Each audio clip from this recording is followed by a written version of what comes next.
ഹരിനാമകീർത്തനത്തിലേക്ക് സ്വാഗതം.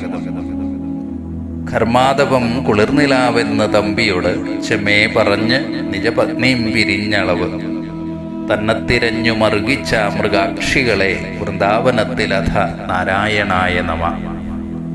വൈരുദ്ധ്യങ്ങളുടെയും സമാനതകളുടെയും അപ്രതീക്ഷിത ചേരുവകളാണ് ഭഗവത് കർമ്മങ്ങൾ.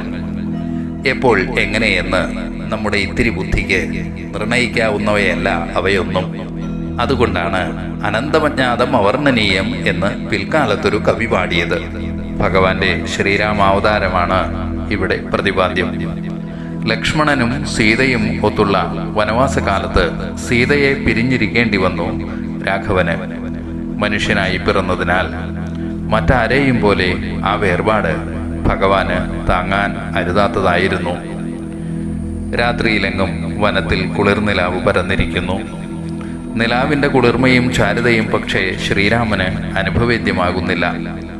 വിരഹ ദുഃഖത്തിൻ്റെ തീവ്രതയിൽ കുളിർനിലാവിനെ നല്ല വേനലിലെ ചുട്ടുപൊള്ളിക്കുന്ന വെയിൽ പോലെയാണ് ശ്രീരാമൻ നോക്കിക്കാണുന്നത്. തൻ്റെ അനുജനായ ലക്ഷ്മണനോട് ഇത് പറഞ്ഞു വിലപിക്കുന്ന ഇക്ഷ്വാകുവംശപ്രഭവനെ രാമായണം നമുക്ക് കാണിച്ചു തരുന്നു. ഇനി ഭഗവാന്റെ ശ്രീകൃഷ്ണാവതാരത്തിലേക്ക് ഒന്നെത്തി നോക്കാം. മനുഷ്യനായി യദുകുലത്തിൽ വാഴുന്ന കാലം വൃന്ദാവന കൃഷ്ണന് അനേകം ആരാധകരുണ്ടായിരുന്നു. ആർക്കും കണ്ണനെ പിരിഞ്ഞിരിക്കാൻ വയ്യ. പരമപവിത്രമായിരുന്നു ഗോപികമാരുടെ പ്രണയം. കണ്ണനില്ലാതെ അവർക്ക് ജീവിതമില്ലായിരുന്നു.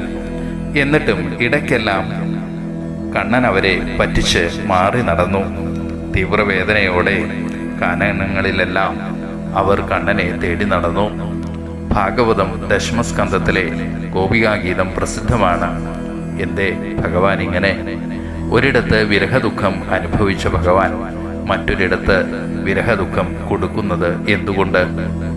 വിരുദ്ധമെന്ന് കാണപ്പെടുന്ന ഇരു കർമ്മങ്ങൾ ഒരേ ഭഗവാൻ ശ്രീരാമനിലും ശ്രീകൃഷ്ണനിലും ഒരേ സാഹചര്യത്തിൽ വിരുദ്ധമായി പെരുമാറുന്നു. നമ്മുടെ ചെറിയ ബുദ്ധിക്ക് ഈ വൈരുദ്ധ്യങ്ങളിലെ ന്യായം കണ്ടെത്താൻ കഴിയുന്നതല്ല. അതിനാൽ അത് അംഗീകരിച്ച് നമസ്കരിക്കുക എന്നല്ലാതെ മറ്റൊരു വഴിയുമില്ല നമുക്ക്. ഭഗവത് ലീലകളുടെ ആന്തരിക അർത്ഥതലങ്ങൾ അത്ര അനായാസം നമുക്ക് മനസ്സിലാക്കാവുന്നവയല്ല.